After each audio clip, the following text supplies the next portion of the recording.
Welcome to the Murphy, Sam, and Jodi After the Show podcast. So Murphy is traveling again this week, and I see him right there. Yeah, I'm sitting right here. But you mean I'm about to? You're about to travel again, and so you don't know what happened this weekend, Sam. I'll bring you into the home life of Murphy and Jodi. Murphy forgot to drop off his dry cleaning. He has his nicer business shirts dry cleaned, and he forgot to drop them off, which is fine. You had a busy week, and so there's this bag of laundry that needs to be laundered, and it's nice shirts, and he has no time to get them done, before he travels. So he picks out 2 or 3 shirts that he wants to, travel with and have. And I am responsible for doing them. This is how I spent my Valentine's weekend. Well, you washed them and ironed them and stuff? Yes. You offered. Of course. Well, because you had no other option, really. We couldn't find a cleaner that could turn it around that quickly. And so I did offer. And so the funny thing about it is this. You don't know how delicately I handle that, because I know how you are about your business shirts looking a certain way. Okay, especially when you're in certain company, and you should be. I'm about that too.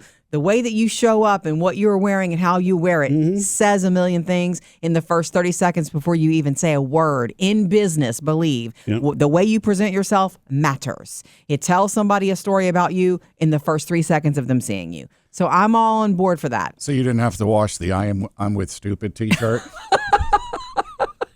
How did you know about that? Anyway, so there's a couple of really nice shirts of his, and I didn't do them all. Everything that's in the bag, I'm going to drop off at the cleaner this week. But Murphy picked out like 3 shirts that he definitely wanted to bring with him and needed to be handled. So I looked them over, each one of them really closely first, to make sure there was nothing wonky before I started. And on one of them, I saw a little something wonky, I want to say. What does that mean? A little stain. I'm prone to the food stains. So it's just a natural. When I eat, unfortunately, yes. I have ruined more shirts that way that stains can't be removed from. Yeah. So I treated that one. You shouted it out? I treated it, and then I washed them by themselves with nothing else, just in case so there would be no possibility of cross contamination, and the delicate cycle with only a little bit of detergent. Took them out. Did not put them in the dryer. I hung them to dry, inspecting them closely. The one that had something wonky on it, I had to wash it again separately. I didn't tell you that. No. What were you eating? Who knows? That could have been anything. It's usually oil from salad dressing that flicks on me for some reason. Or fish or something. Everything. A lot of things are cooked in oil, and rightly so. And so, eating gets messy. It happens to everybody. It doesn't just. I don't understand why it can't actually, how those stains stick so intensely.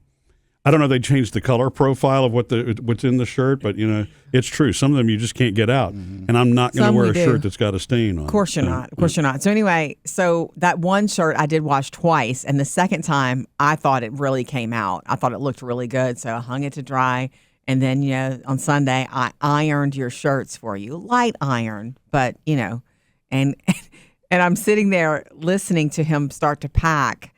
And it took you 2 seconds to go, something on this shirt.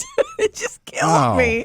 He can see it, that you could see it. So that's the shirt that you put through the wash twice? Wow. I tried to make that look better. I think that one's going to be a goner, unfortunately. Or like a wear around the house shirt. Yeah, right. Yeah. So but thank you for doing that. You're welcome. It was just crazy to me that you saw it right away. I can't do things that the dry cleaner can do. The dry cleaner would have sent that back perfect. And I don't really, I wish I knew why, and maybe I'm sure somebody's probably got a very simple explanation for this, but there are shirts that doesn't matter if you hand wash them and put them up to dry, they will eventually, the collar does something stupid or whatever, however the dry cleaners treat it, will not happen to a shirt. That's why I take more stuff to the dry cleaner than a lot of people would. They're like, why don't you throw that in the washer? Well, there's a reason. It lasts for years beyond that, versus trying to, if you throw it in the sink and hand wash it, it's still not going to, and I don't know what that is, especially like the golf style, polo style shirts and those collars. I don't know what the deal is. I don't know how they curl up and get ruined. And that. That's what I ironed. I ironed them though. You should be set. Yeah, and so that's why, like in a business setting, to me, it gets obvious over time if you start to. And if then, you push one too long, yeah. Right, yeah. And it's not like I'm not like Mr. GQ and I'm not all that vain. I just like to, I do believe that. There was a book that John Malloy wrote a long time ago called Dress for Success. You might have heard of that.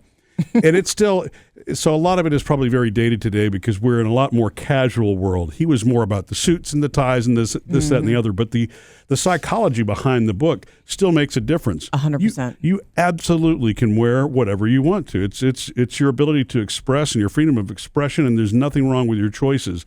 What you can't control is what other people are going to see and determined by that. And so the way that you do dress in a work setting absolutely is going to speak something on some level. You know what I'm saying? And so that's why, to me, I want to make sure that it's decent looking. You know what I mean? It doesn't have to be perfect pressed, 90-degree edges, that kind of thing, heavy starch, all that. You know what I'm saying? I totally love that. And I've enjoyed really in the last several years with your travel kicking up. I've enjoyed you like me to go shopping with you, and we've picked out some nice stuff, and I've seen a confidence in you with your clothing. In fact, you're very happy about what you packed. Like, you have this shirt and that shirt, and I know that matters because you were asking me some questions last night when you're packing cubes in your suitcase, and you were like, you think I should Sorry, Sam. You think I should wear the blue shirt with the khakis, or should I wear the blue shirt with the jeans?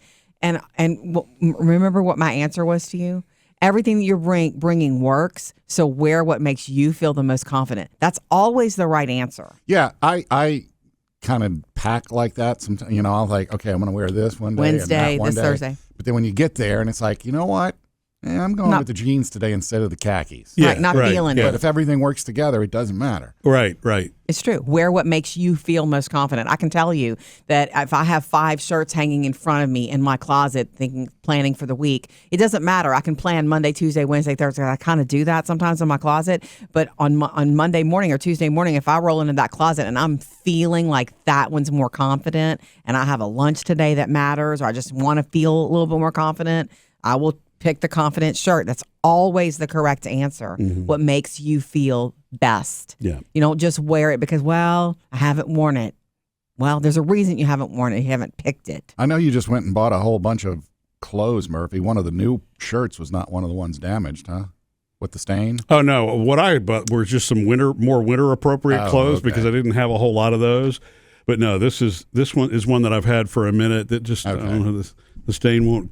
It's not even that bad. Go away. It's mild and light, but you would know it's there. Yeah, but if you know it. If you know that's right. And that's why the it's talking, a beacon if you know it. The talking stain commercial from Tide all those years ago.